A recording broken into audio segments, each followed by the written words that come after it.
এই বিপ্লব পরবর্তী আমাদের প্রত্যাশা ছিল শহীদরা যে জন্য জীবন দিয়েছে সেই ফেসিবাদী কাঠামোকে বিলোপ করে নতুন রাষ্ট্র ব্যবস্থা, নতুন রাষ্ট্র কাঠামো বিনির্মাণ করা। আমরা আশা করেছিলাম সরকার যারা শহীদদের রক্তের উপর দাঁড়িয়ে শপথ গ্রহণ করেছিল তারা এই রাষ্ট্র সংস্কারের কাজ করবে, কিন্তু আমরা হতাশ হয়েছি। তারা সেই আগের ফেসিবাদী ব্যবস্থা রেখে দেওয়ার জন্য বিভিন্ন জনের সাথে তারা আতাত করেছিল, সেটা এখন আমাদের কাছে পরিষ্কার হচ্ছে। এবং পরবর্তীতে নির্বাচন হলো, সেই নির্বাচনে আমরা একই সাথে দুইটা ভোট দিয়েছিলাম রাষ্ট্র সংস্কার করার জন্য।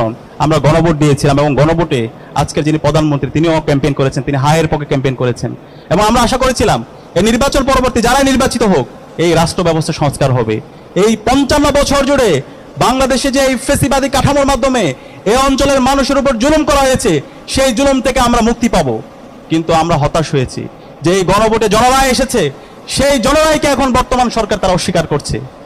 এবং এই ফেসিবাদী সরকার যারা 16 বছর জুড়ে বাংলাদেশে গুম খুন আয়নাগর প্রকল্প তৈরি করেছে, আমরা তাদের প্রতি বিভিন্ন জায়গায় সিম্পেথি দেখতে পাচ্ছি। বিভিন্ন জায়গায় তাদেরকে পুনর্বাসন করা হচ্ছে, অ্যাডমিনিস্ট্রেশনে তাদেরকে পুনর্বাসন করা হচ্ছে, বিশ্ববিদ্যালয়গুলোতে তাদেরকে পুনর্বাসন করা হচ্ছে।